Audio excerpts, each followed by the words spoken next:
everyone, and thank you for tuning in to the Martini. My name is Gus, and I'm Area Rentals Director of Business Development for North America. And I've been with the Area family now for over 17 years and honored to be your host today. As a friendly reminder, send us your questions via the Q&A tab here on Zoom, and we'll get to as many of those as possible during the course of the show today. We are very fortunate to have with us the hardest working DP across the pond, Eben Bolter. Eben is a UK-based cinematographer who was named a BAFTA Breakthrough Brit in 2016. He has shot 14 feature films and several episodics for studios such as HBO, BBC, and Amazon, just to name a few. He's also lensed documentaries such as McKellen, on the life of Sir Ian McKellen, and Nothing Like a Dame for the BBC and director Roger Mitchell. Eben is currently in production on a Netflix original feature film shooting here in the US, which we'll talk a bit more about. I'm looking forward to. And some of Eben's projects include iBoy, The Woman in White, The Feed, Avenue 5, and the upcoming Netflix feature, Night Teeth. Welcome, Eben, and thank you for joining us, man. It's great to see you. Thank you very much. Great to be here. I was interested to see if you were going to mock up a Night Teeth poster for us. We haven't got one yet. So. We actually shared a few images in the background, but I'm not sure they would have been appropriate. All good. So do us a favor and just share us a little bit of, share your story of how you got into this crazy industry. Yeah. I guess I've got an unorthodox route in. It's a bit of a life story, so I'm trying to kind of keep this as, I've said it a few times, and I'm trying to kind of edit it down as quickly as I can. I always been a film geek nerd, loved cinema my whole life, but I didn't, the idea of sort of making films was always this sort of magical thing I knew nothing about. And I never actually really considered that as something I could possibly do. So for me, it was much more about how can I work with films and films were these perfect finished things. And I love the cinema so much. So I sort of had this dream of owning a cinema, frankly, in a very sort of childish way. So in university, I went to university and I studied business studies, and I got into the sort of sales and marketing side of things, thinking that I could kind of get some sort of a distribution or sales job in film, and then work that into owning a cinema one day. And yeah, very long story short, I had working in a marketing company, Viacom, who worked with Paramount and MTV. They needed some little corporate videos shot around the office, and at this point I'm like 24, 25 years old, shot nothing really other than still photography for fun. And I kind of put my hand up and I said, yeah, great, I'd love to learn to sort of use a camera, basically. And so I got sent on this kind of corporate training course of, shooting on mini DV, and it was, terrible. But I had a camera in my hand, and I basically had, week by week, I just had to shoot these little vox pops. So to interview people, shoot some sort of promo footage, edit it together and deliver it. And I did this for about 2 years. And I kind of just realized I was sort of picking up all of these techniques, and because I remained a massive film nut, went to film festivals, I really was sort of obsessive about film. I kind of realized I had this sort of I don't want to say encyclopedia, but I had a back catalogue of shots that I just knew. If someone said, oh, this shot in ET, I knew what they meant. If someone said, what about this idea from Raiders, I knew exactly what they meant. So I kind of thought, well, maybe I could work in film. I don't know what I'd do, but maybe I could. So I signed up to this evening course thing in London. It was like a, after work film school, basically. And the course was terrible, but I met some filmmakers, and they were like-minded people like myself who loved cinema, just wanted to get involved. And we started shooting stuff. I had a camera at this point, and I had, some, I don't want to say experience, but I could use it. And we started shooting these short films, and I pretty much figured out what a DP was. I mean, it's really hard for me to remember if I knew about cinematography as its own separate art form. I just knew about films, I knew about directors. I don't know, I can't really remember what I sort of thought cinematography was before then.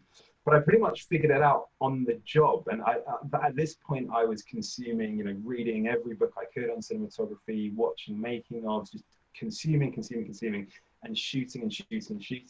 And I set about basically shooting short films. I just shoot whatever I could. Any of those adverts on Mandy.com, anything like that. It didn't matter if it was paid. It didn't matter if the script was terrible. I just shot it, you know, just to learn. And cut to, I probably shot 50 short films, like not exaggerating, about 50. And I was like, this is what I want to do. I love this more than anything else. And this is what I want to do for the rest of my life. And at that point, it was, you know, the advice was go to film school or get into the camera department, go trainee, go AC, you know, learn it that way. And basically, I didn't take that advice. I just sort of, I did try and AC a little bit on some music promos, and I'd shot so much stuff myself. I'd started to form my own ways of doing things. And whether those were right or wrong, they were kind of mine, you know? And I think that's the beautiful thing in cinematography, and what we do is it's an art form, and you can do things the right way or your way. And someone's going to say, I prefer that, and someone's going to say, I prefer that. And nobody's right or wrong. It's a completely, you know, subjective thing. So yeah, I was a terrible AC because I just was too opinionated. I just wanted to look at the monitors. I wasn't interested in helping. I just wanted to sort of be DP. So I pretty much, you know, decided I'm just going to be a DP now, and I'm going to be the worst DP in the UK, but I'm going to keep working, keep shooting, keep learning. Yeah, I told you this is a bit of a long life story, but I shot over 100 short films. That eventually led to a feature, and then another feature, all very low budget. That led to an agent, that led to another feature, and the films just started getting bigger and bigger. And I kind of found myself DPing, you know, it's really, that's how I've done it. And honestly, I still am doing that now. I just, like, the projects have got bigger and the crews have got bigger, but I'm just sort of figuring things out my way and trying to shoot as much as possible. And that's how I've done it so far. So yeah. Yeah. Very, very nice. Very nice. When did the light bulb go out? What was the film that you saw that was just like, wow, wait a minute, what is that? There were, I mean, I did that. I've got those same classic stories of, I had a cousin in America who had Terminator 2, Aliens, and all kinds of movies on VHS that I shouldn't have watched. And he was the cool cousin who let me watch them. I remember RoboCop, I remember Terminator 2, and I remember feeling naughty for watching these things. But I think the actual, like, real moment was Jurassic Park, because I was 10 years old, maybe 9 when that came out in the cinema, you know, THX, the whole thing. And at the time, I'm 9, 10 years old. I had my sister next to me who's 3 years younger than me. And I can remember how scared she was. And I was having to pretend to not be scared. Do you know what I mean? It was so, I was kind of like, oh my God, I'm terrified, but I can't look like I'm terrified. And it just had such an overwhelming effect on me, that film. Yeah, it's one of those films that I still haven't shaken off. Well, that did it to me now. You know, I've seen Jurassic Park so many times in the cinema since, and it's still, you know, I'm holding back tears even talking about it right now. It sort of means so much to me. So yeah, there's various films at various stages of my career that meant things to me in certain ways, but I'd say Jurassic Park was probably the catalyst. Yeah. I actually love the color scheme in Jurassic Park, and it's not something that people talk about a lot, but you know, it's actually, there's something almost, I would say, comic book about it, and the way they approached it. It's really cool. So that's great. If you had to compare yourself, well, let's not use the word compare. I don't think that's a fair word. But if you had to relate yourself to another cinematographer, you know, from the past or that's working now, that you find yourself really saying, we've got similar ideas and approaches and so on and so forth, who would that be that you really respect and look at? Yeah, I can answer that, I think, because what I think we all have you can't help who you are, you know, and you can try to be someone else. You can be influenced by someone else, but ultimately it's your handwriting, you know, and if you try to copy someone else's handwriting, it's never going to be quite that, and it's not quite your own anymore. So for me, I think there are probably 3 DPs who I try to be, and the way that I fail in doing that makes me something else, you know? So I don't think anyone would look at my work and say, you're these 3 people, but I'm trying. Do you know what I mean? And that's what, so I think Conrad Hall and Roger Deakins, which is probably the most you know, I think they are to me both. There's a sort of what would Roger do, what would Conrad do, idealism to them both, where I just sort of, there's such so many philosophies they have, so many of the films they've made, so many of the decisions they make are just so correct to visual storytelling. They're very sort of aspirational for me, and they're sort of there as my kind of Michael Jordan figure of I just want to be like Roger, you know. And then I think a bit more directly in terms of what the sort of work I've done would be Christopher Doyle. And I think, you know, Christopher Doyle's films, and there was a real sort of just seeing sort of his work with One Caught Why and the way he used practical lights and color and dirty color and wide angle lenses, and was so bold and so sort of interesting with the cinematography. That really at the time sort of gave me confidence to try similar things, and just to sort of be expressionistic with the camera and sort of push things and just try and be interesting. And yeah, I think in trying to emulate those three, I probably fall nowhere near any of them, but I'm something, you know, I'm somehow my own thing. But I do love having the idea of them hanging over me. So I'm always, you know, it just keeps you on your toes. It keeps you sort of thinking, you know, when you're on set and sometimes you're tired and you're hungry and, you know, you just want the scene to be over, you just think, no, what would they do? Yeah. You know, and it sort of just gives you that impetus to keep trying. Yeah, it's almost like a spiritual mentorship in a way. Yeah. It's not that you're physically there, but yes, I get it. Definitely. And but physical mentors, did you have any physical mentors, people that really helped guide you along the way and help you get to the next step? there isn't really, to be honest, there isn't like one who stands out. Lots and lots of little favors and little, you know, confidence boosts and lots of little things along the way.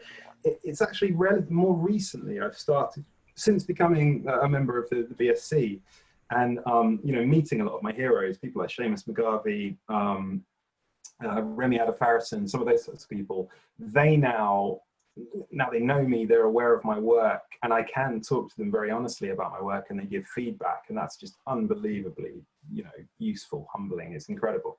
So yeah, that's something recently I'm sort of getting more and more of that. But I did things in this sort of tunnel vision, my own way of doing it, and whenever I kind of reached out in a sort of industry sort of way, I didn't come up that way, you know, so I didn't really have those contacts. It just I wasn't in that world yet. So I'm only sort of approaching that world now as a DP. So yeah, I'm sort of forming those things now. I do, mentorship is something that I am interested in offering though, because I think because of the way I did things my own way, I do really try and encourage people who are sort of on the up with similar careers to me.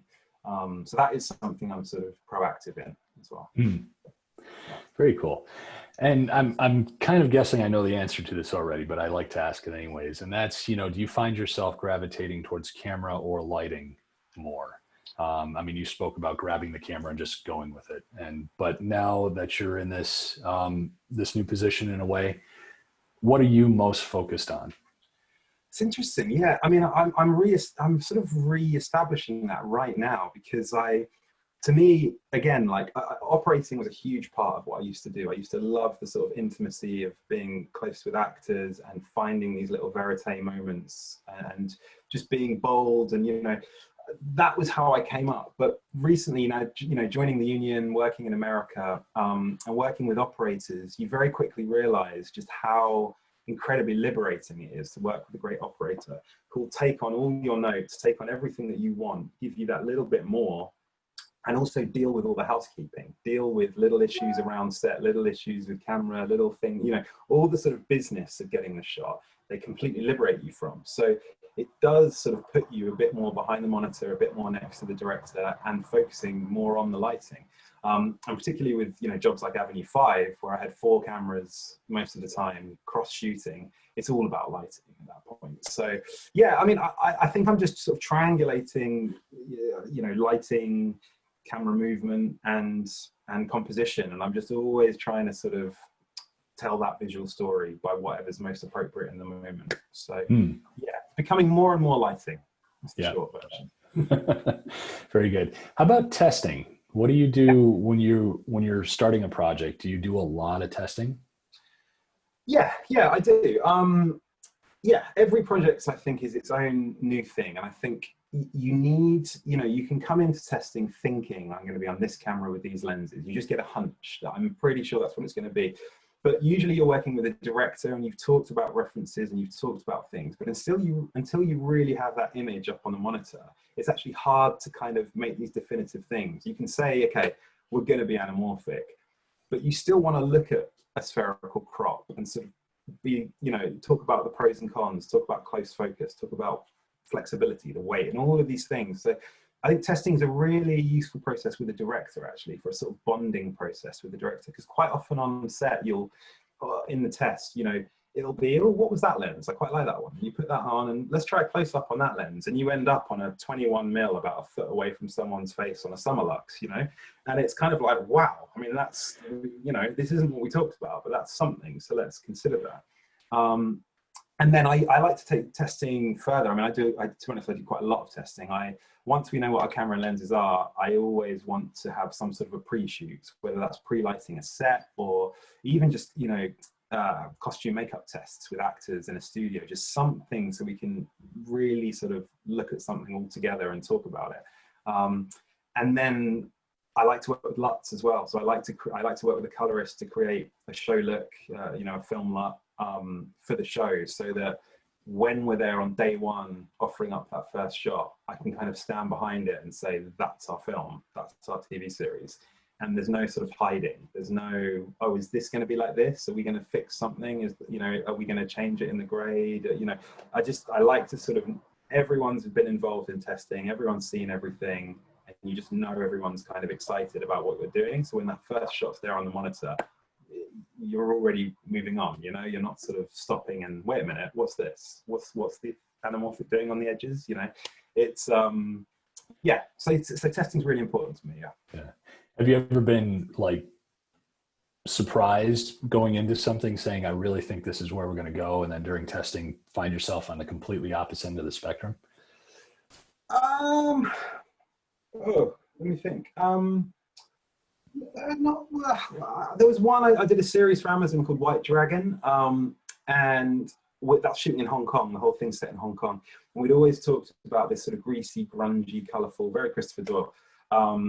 And I thought we were going to shoot that with some sort of vintage anamorphics, just really lean into, just going really big and all of that. And we ended up on master primes, so completely, yeah, the absolute opposite end. But we got there. Yeah, there it is. We got there for a reason. We talked about Hong Kong was giving us so much depth, so much color, so much interest. We sort of didn't want that to fall away to mush so quickly, and we didn't want to be so, restricted in terms of close focus. I mean, a shot like this, I'm operating that from the sort of driving seat of the car. Looking at her in the passenger seat, I'm about a foot away from her, just on an Alexa Mini handheld with a master prime, and that's kind of how we shot a lot of this show. So it just, it made sense, and that's what we did. Yeah. Very nice. There it is. Oh, that's beautiful. Look at that.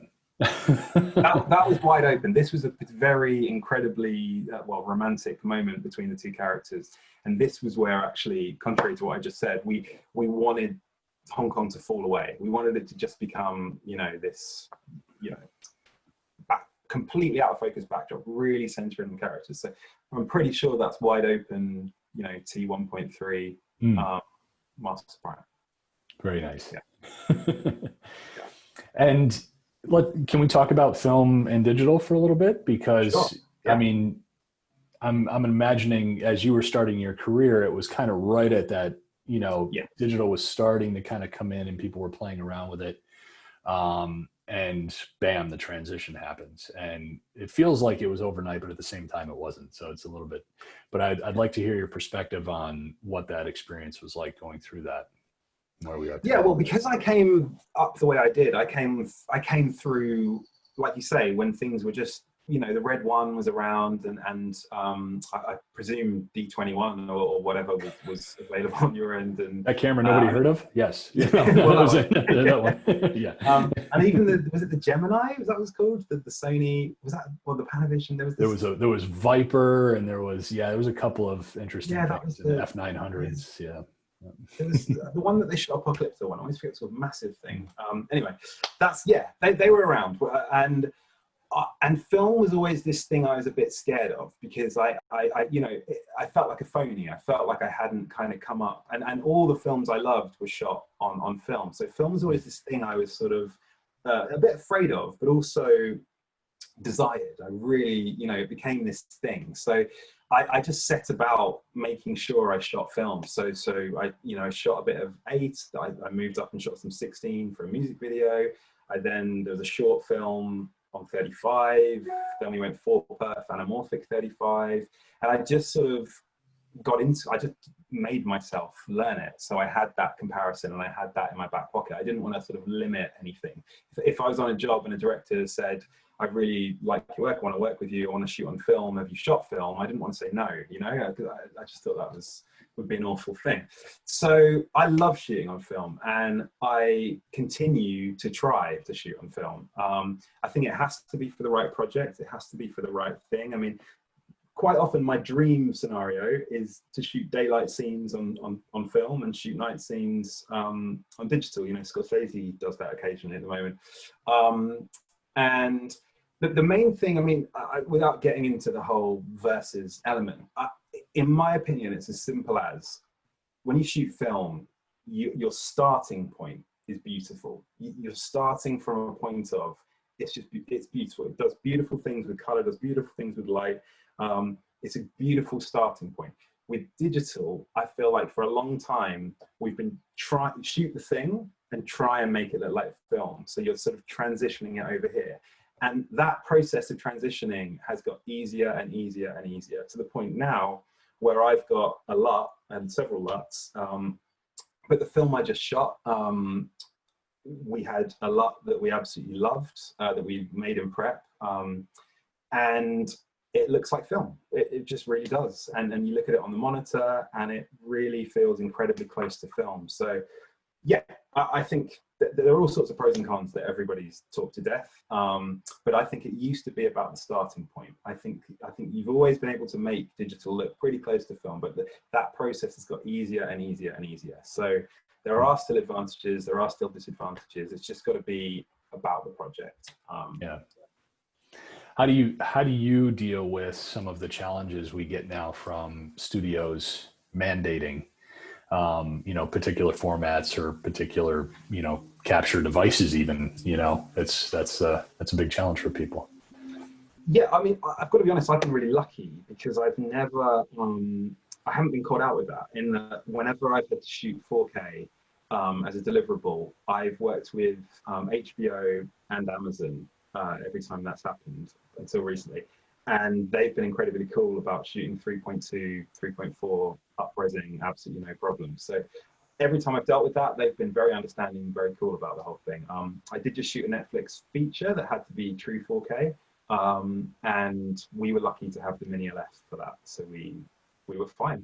But yeah, I mean, I think it's just about communication. That's the main thing.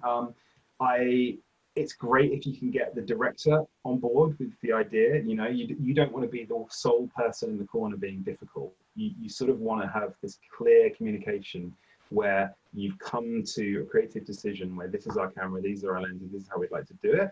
So then if the studio do say, oh, but we want this, you can have a grown-up conversation about, great, but we're saying this is right for the project. Is it going to make that big a difference, etc., etc. So yeah, I just think it's about testing, about communication, and working with good people. When I did Avenue 5, HBO were just incredible for their knowledge of cameras on pros and cons, and just it was I felt like I was talking to another DP, frankly, Nice. about what to shoot something, which was great. Yeah. Very nice. Yeah. And, looking at your body of work, I love how you haven't found yourself pigeonholed into doing, very specific one thing and gotten boxed into a corner, because that can happen to a lot of filmmakers. And I think you've been very smart to take on projects that are all very unique and different and being able to expand on your style. And so I'd love for us to talk about The Woman in White for a little bit, because here's a period thriller, which, you know, is going to bring on all of its own challenges. And I think you've shared some really nice images with us that we can kind of throw up there. So would you walk us through kind of what drew you to this project, and then how did you guys find the look and inspirations for that, and some of the challenges you had on set? Yeah, sure. So The Woman in White was the first TV series I shot. And I hadn't done TV because of the way I've come up. Part of the process that I love for me is creating a visual language. And the TV I'd been offered prior to The Woman in White was sort of season 3, block 2. And that's a very different skill set of having to come in and just be completely professional and carry on a pre-established look. I wanted to create something. So The Woman in White was a period thriller, period drama, with BBC. And when I heard that, I kind of straight away wasn't interested. I didn't want to shoot a sort of stuffy costume drama for the BBC. And I really wasn't interested, but my agent encouraged me to read it and meet the director, because the director, Carl Tibbets, was a Black Mirror director. So he came from a much more interesting, he was a film director as well. And to be honest, I got the job by saying I didn't want to do the boring old thing. I just said, look, if we're going to do something like this, let's forget the fact that it's a period piece. Let's just, what is this really? It's a thriller. It's a psychological thriller. And let's shoot it like we would if it was completely modern day, but the location happens to be, 1860s London. So I didn't cheat in terms of light sources. You know, we were fire, gas, we were moonlight, we were daylight, and that was pretty much it. And, you know, costumes and wigs and all of that stuff was period appropriate. But the way we shot it, we wanted to use really modern glass. This was, I think they were like summer prawns, quite often wide open. We wanted to play around with headroom. We wanted to play around with, I mean, you know, look at that. That's a ridiculous way to frame a conversation, but that's what we did. And the reverse of that was behind him. So it was through the middle, either side, with tons of headroom. And, you know, completely the opposite of what you're supposed to do, of what the classic way to cover a scene. But just, we felt more interesting. And yeah, just that, everything became about psychology. Everything became about the storytelling of the scene and what's happening. And it sort of took us away from tropes, you know. I wasn't using any soft diffusion. We weren't using long lenses. We were using, you know, sort of tango heads, you know, Dutch angle, that kind of thing. And we were doing, you can't see it in still images, but all sorts of snap pans. We were all the time snapping, being on one thing, snap pan, land on another thing. So sort of editing in camera, giving it a sort of real energy. And yeah, it was a lot of fun. It was a lot of fun doing this. Very cool. I also, what I like is that for a thriller, you guys went with more of a, I don't want to say lower contrast look, but you know, it's really beautiful. And it's to do something, to take that genre, but to be ballsy enough to expose it in a way, you know?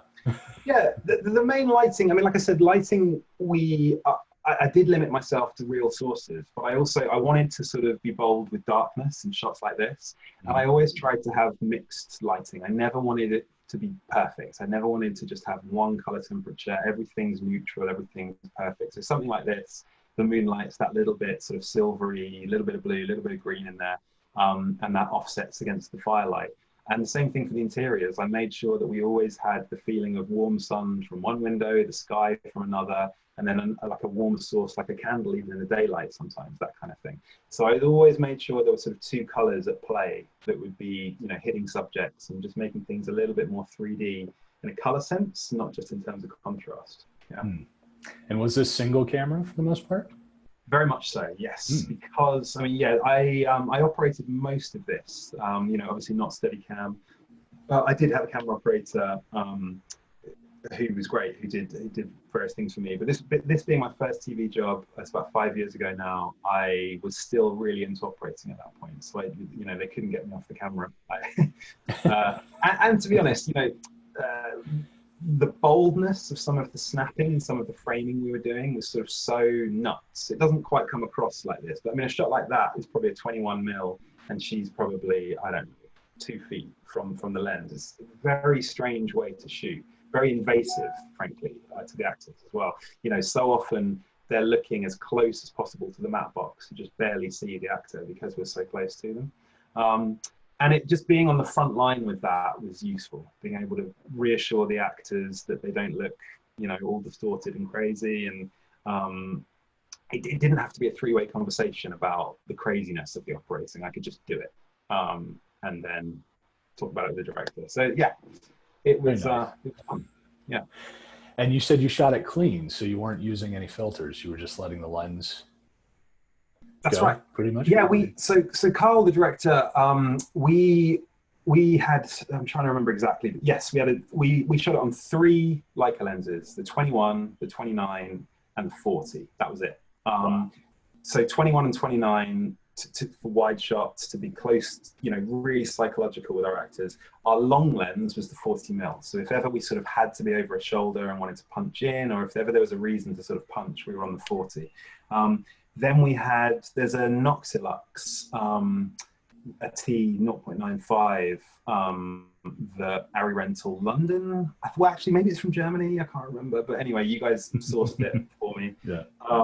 And that was our sort of horror psychology lens. So there's some shots we shot wide open on that, and it had this crazy sort of spherical out of focus area thing going on that's really hard to describe. And we did use that for sort of very special effect, and that was quite a soft lens, obviously. But in front of the glass, I may have had an 8th glimmer glass. Now I'm looking at those candles, I'm pretty sure I've got an 8th glimmer glass. But it definitely wasn't heavy diffusion, you know, just an 8th, just to take the edge off of the Leica sharpness a little bit. But I didn't, you know, I wasn't putting any full diffusion or anything crazy like that. Yeah. Okay. And how much of this is practical location versus stage?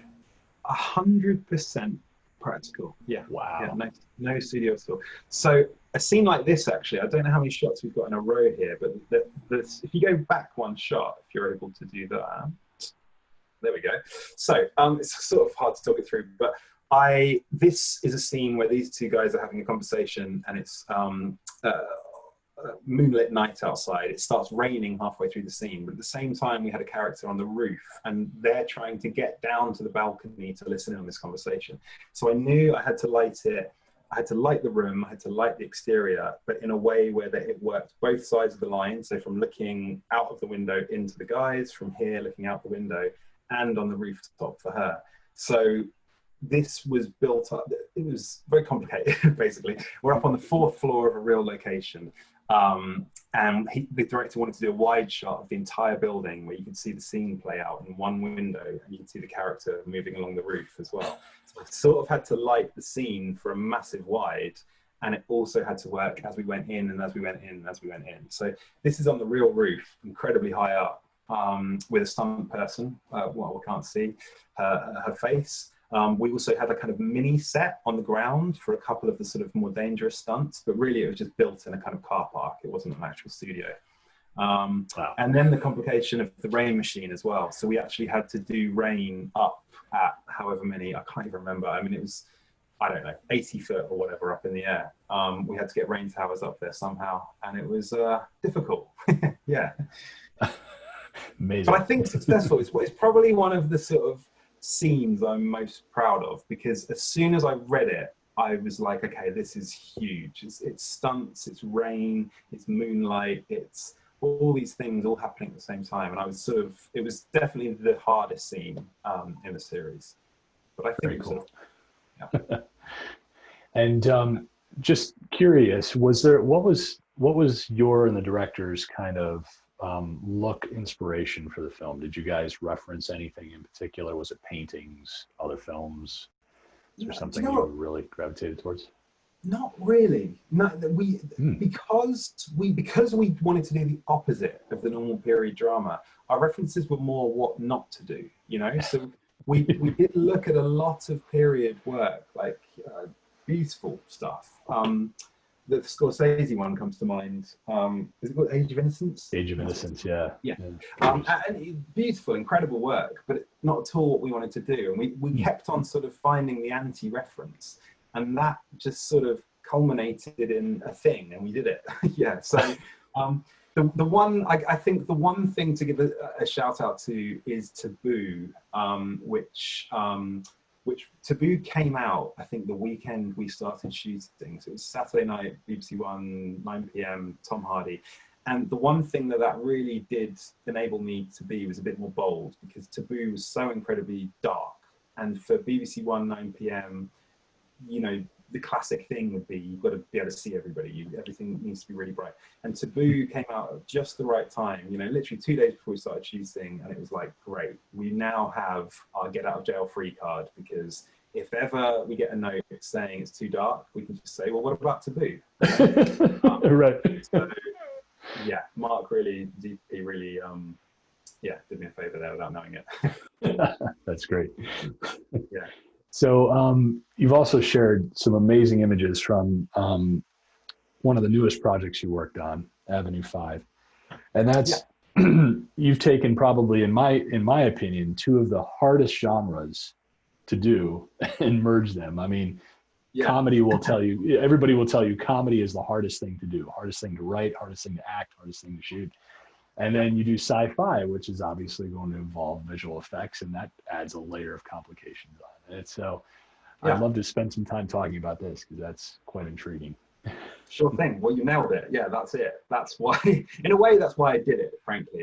It's as soon as that came up, you know, comedy was, I mean, I watch a lot of comedy. I love comedy. But as a cinematographer, it's probably absolute bottom of the list of things I'd choose to do, right?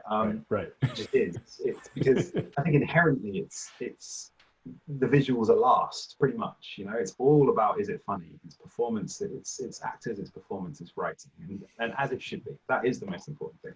So when you hear it's comedy, it's multi-camera comedy as well, and it's sci-fi, it's set in space. To me, it was just like, well, that's crazy. So I have to know more. And so, you know, read it, met them, and loved it. Yeah, I mean, I just, what I thought was, if I was going to do multicam comedy in space, let's just do what I've done my whole career and approach it my way, not look at how I'm supposed to light cross shooting, not look at how I'm supposed to light, you know, a studio comedy thing. Let's just, how could I do like to light rooms. I like to kind of light the wide shot and work my way in. And if I've sort of done it well enough, I don't like to tweak too much stuff. I'm not one of the DPs who has 50 different flags and lights coming out for every single new setup. I actually just sort of want to have a look for the room and just little tweaks if I need to. So for Avenue 5, it was a case of how far can we take that? Can I light a spaceship that's 300 feet by 200 feet and 4 stories high, 360 lightable all at once? I don't know. I just didn't know if I was capable of that. I didn't know if that was possible. And so that challenge was incredibly exciting. So I just thought if I approached it my way, it would come out, I don't know, good or bad, it would be different. It would be interesting. Lots of pictures of me on set looking very tired here, pointing at things.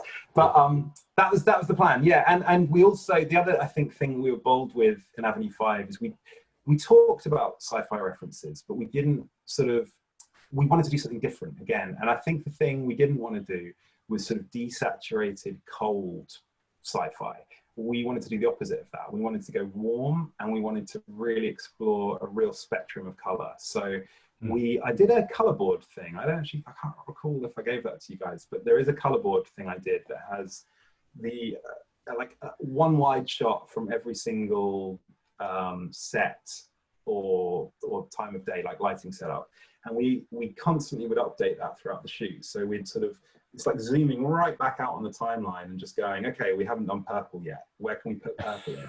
And it really was as simple as that. There wasn't sort of a deep psychology to why it's purple. It was just, let's just keep this visually interesting, really colorful, and sort of help give the audience a sense of geography as well. It's such a big ship. I mean, there's sort of, one of the gags really is the ship is so big they're constantly saying, oh, I didn't realize there was a swimming pool on deck 17 or whatever, you know? And so with limitless possibilities of sets, we just sort of, we wanted them to be as distinctive as possible, and color played a big part in that. Yeah.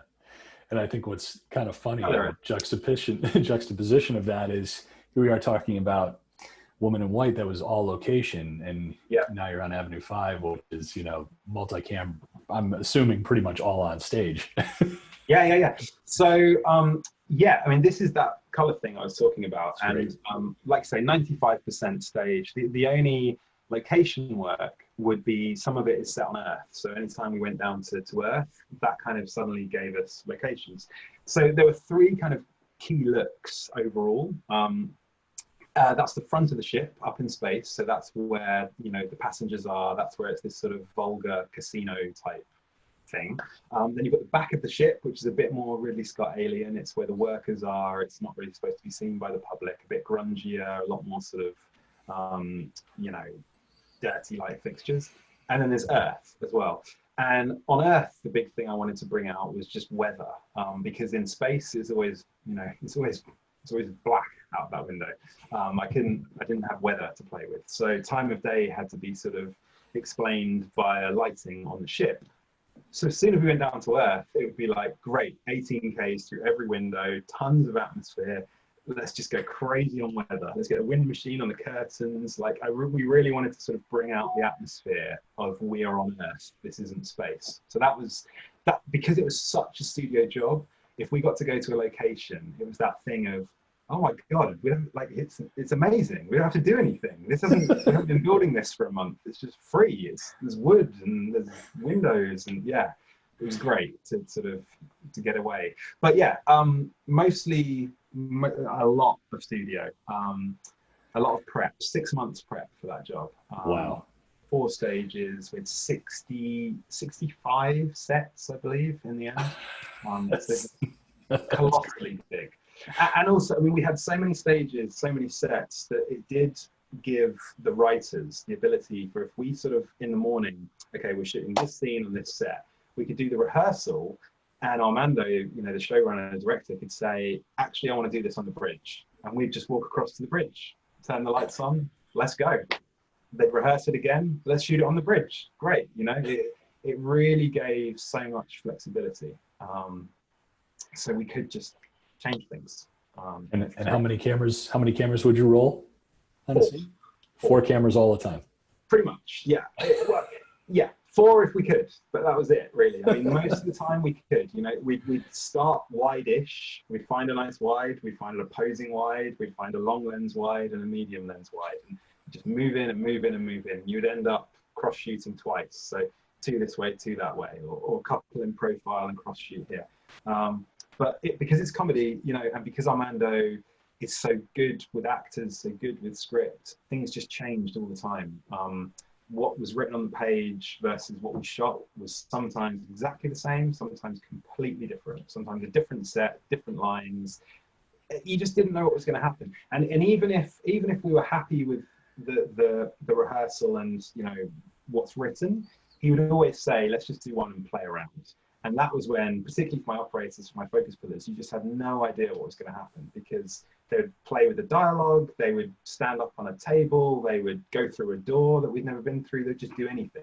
And you just had to, okay, follow it, let's go. And, you know, I was on an open radio type thing at Monitor, and it was like live TV at times, because it would just be a direct, you know, I'm saying, okay, you follow, you know, you follow Hugh, you follow Josh, and the director would tap me and say, oh, make sure someone's getting this, and C camera, make sure you're getting that. And it was just manic.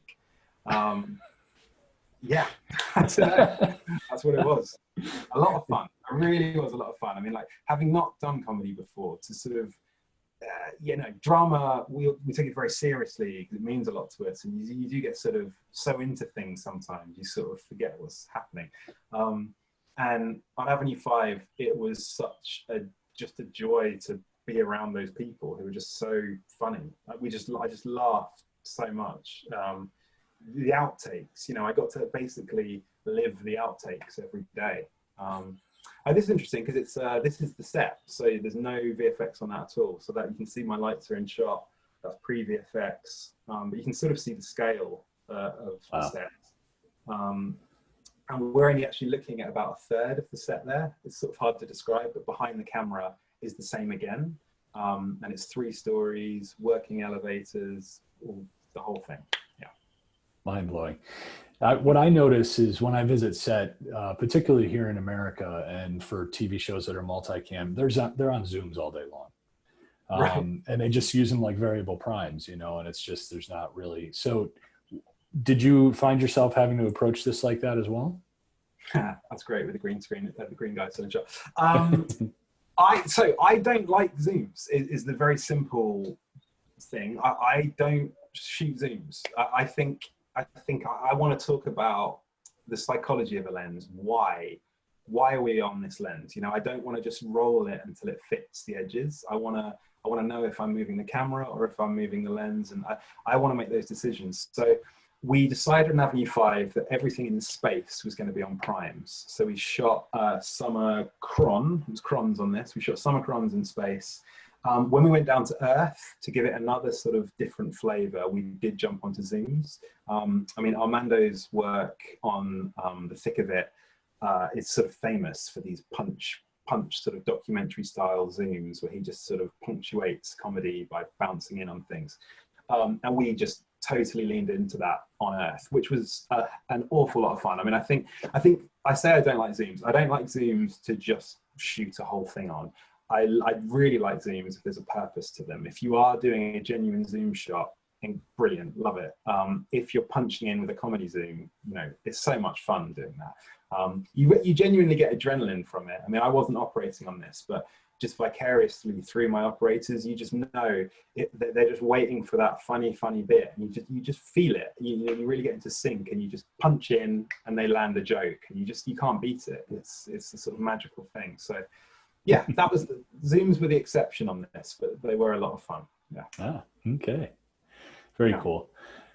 So here we are with what you know is an interesting new trend that maybe it's not even that new anymore, to be honest with you, but formats. Yeah. And you and I were talking a little bit beforehand about how there's all these new platforms, and a lot of times you find yourselves with these requirements to capture multiple formats within the same image, you know, protecting for 16:9, but shooting 2:1 or shooting 2:40. Or even doing these vertical platforms now that some of these platforms want for iPhones and such. What are you experiencing, and how do you deal with that? Yeah, do you know what? I was so anti this. I really was. I mean, like the idea of particularly the extreme right now of having to shoot, you know, portrait. I can't even say it. At the same time as widescreen is just so insane to me.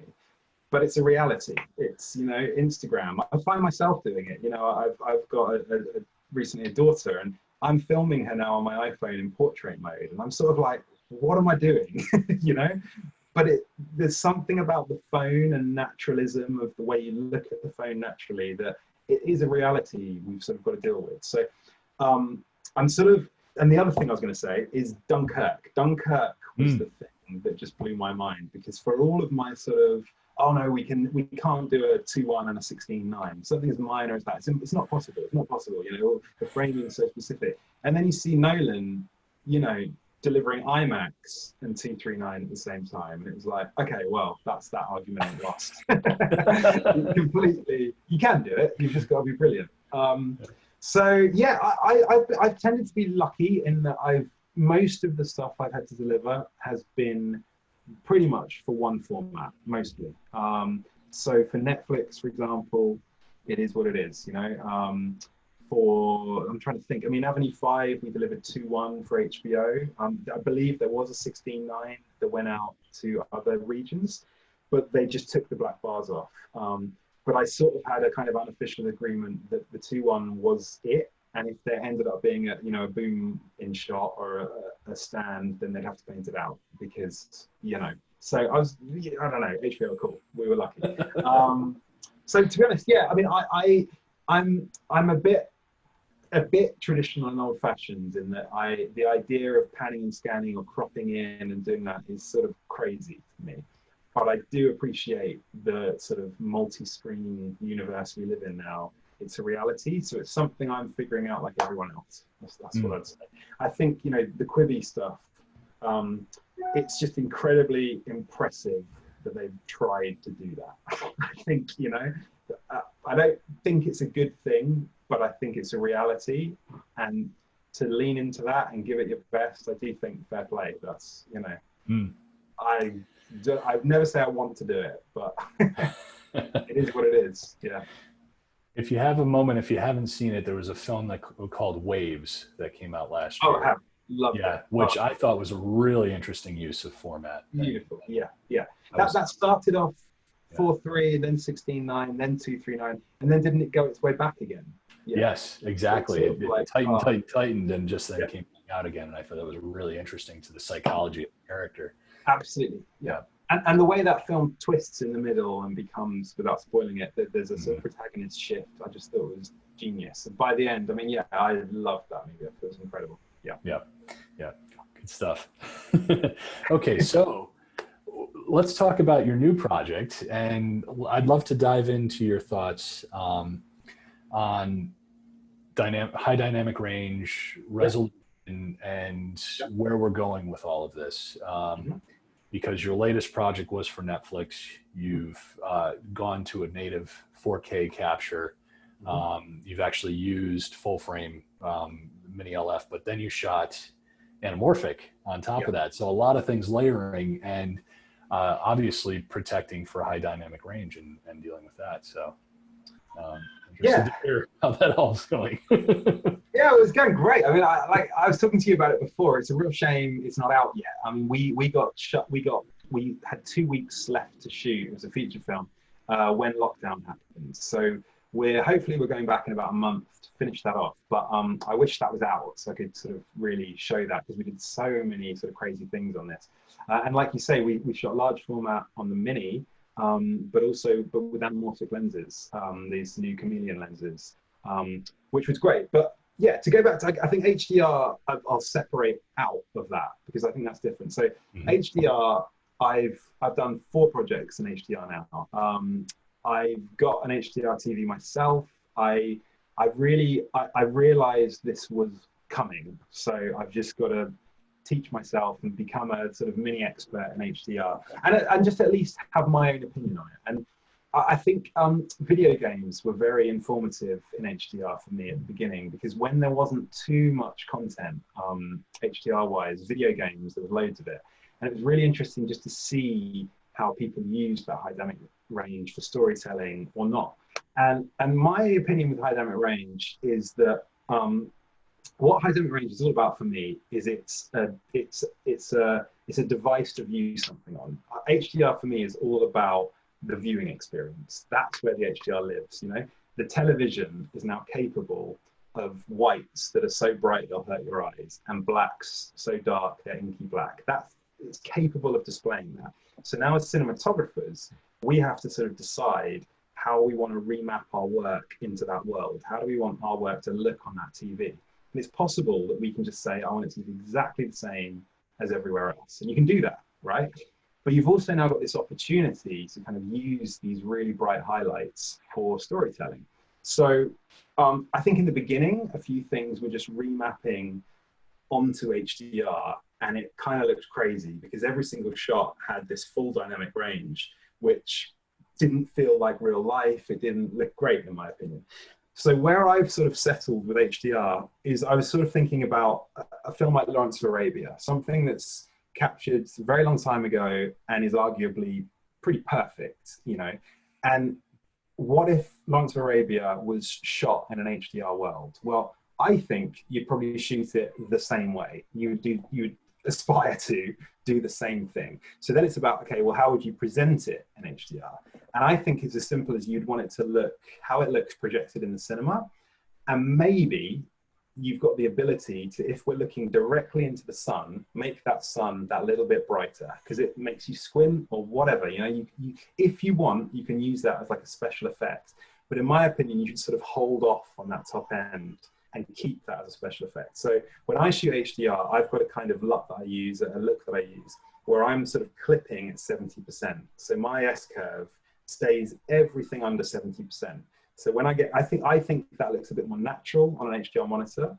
It still uses a bit more range than an SDR monitor.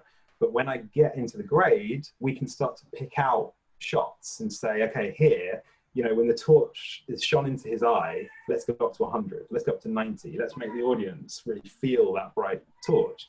And I think that's really interesting. I think it's a very emerging thing. I don't think personally anyone's really mastered it yet. I think we're all kind of figuring it out. We're all deciding how to use it.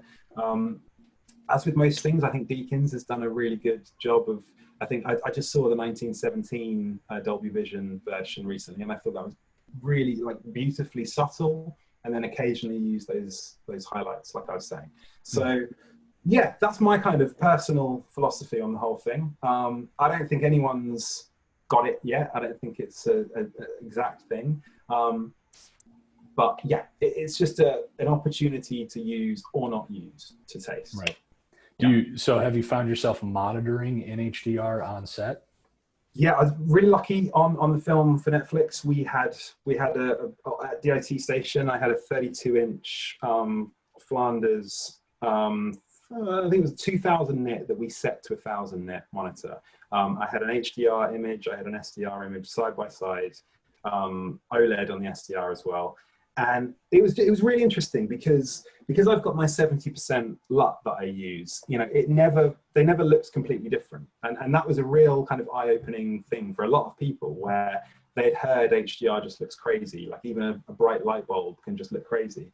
And looking at it like this, it doesn't actually. It's sort of the same, which was really reassuring. I mean, seeing it side by side, you can't really describe it. I mean, I think to a lot of people, they've got misconceptions about what HDR is because they haven't seen it. And it is an emerging thing. A lot of people haven't seen it, and they definitely haven't seen it side by side.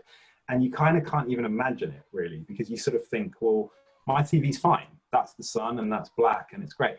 But the only way I can put it is once you've gone to HDR, sometimes you go back to the SDR and it feels like you're watching on an aeroplane monitor with the sun out, and it's sort of like, oh wow, yeah, I thought there was all that contrast, but it's actually because my brain was telling me that gray area is black rather than it actually being black, so yeah, I've forgotten the question. Monitoring, yes. So it was great to sort of see side by side, and there'd be certain shots where it would be spot the difference, and there'd be shots where it'd go, wow, look at this sort of extra perceived depth we're getting here from that extra contrast. But it wasn't ever, I'd say, a drastically different image. I was still able to light the same way I always do, to be honest. And there'd be certain shots we would just sort of note, okay, on this shot, when we get to the grade, we're going to open up that top end and really make that bright. But that's for later rather than on set. Yeah.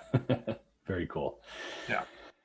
And we've only got a couple minutes left. It's flown by here, but yeah, sorry. I'd love to hear about your experience, shooting the large format and the anamorphic, and did it present any challenges or any happy accidents? Oh God, I loved it so much. I can't even tell you. I mean, I loved it. I mean, large format. We wanted to really play with focus. We wanted the ability to really get into this character. This character, I can't really talk about the film properly, but he goes down this sort of rabbit hole adventure, darker and darker into this world that he didn't know existed. And we wanted the ability to sort of really isolate him from the environment and really get just incredibly shallow focus, and make that world around him beautiful and colorful. We use all kinds of neon lighting, crazy colors in this film. And so large format straight away came up as a possibility. We talked about 65 with the DNAs. Joker was obviously incredible and was around at that point. But I'd heard about these anamorphics. I mean, I love what Greg Fraser did on Rogue One with the sort of large format anamorphic on that. And I'd heard about these chameleon lenses that were new and covered large format. Interestingly, we decided to not adapt the rear element to make it truly large format, we wanted to use the Super 35 Plus version, which actually has a tiny bit of vignetting and doesn't quite cover the full sensor. So we were cropping in, I think, to 95%, which still makes it 4K Netflix safe and everything.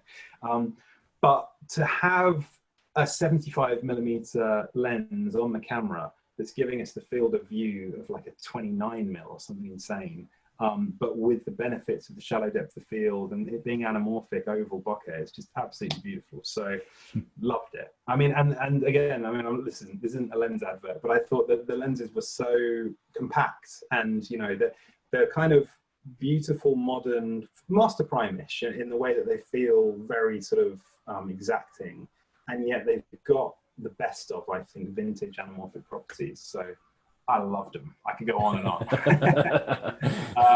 And large format too. I mean, I'm big. I mean, you know, it just has to be for the right project. But I think it's just another tool in the box. And particularly for close-ups, absolutely beautiful. Yeah.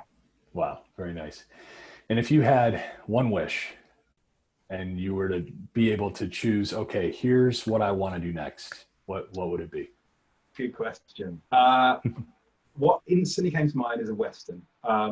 Love Westerns, have never shot a Western. For all the shorts, for all the features, everything I've done, I haven't done a Western. People don't watch Westerns, I guess, anymore, but I do, and I love them. And I'd love to do a Western. That's what comes to mind. Very cool. Well, I think we're going to be seeing a lot of Westerns, and I'm not alone in that, because well, right. we have to find something to shoot in remote locations right now.